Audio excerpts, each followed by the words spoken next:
এই দেখেন কত সুন্দর বাদাম, মানে মজাদার বাদাম। এটা হচ্ছে খোসা ছাড়ানো আর এটা হচ্ছে একদম খোসা লাগানো, ঠিক আছে।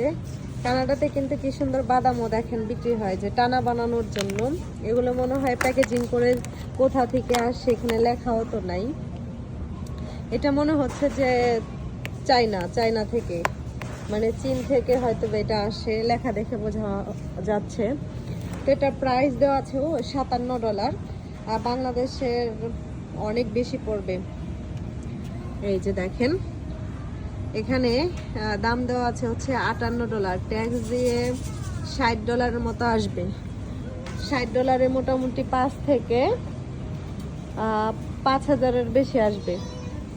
এখানে আছে কতটুকু এলবিএস হচ্ছে 27.5 এলবিএস, মানে 28 টাকা ডলার আধা কেজির দাম।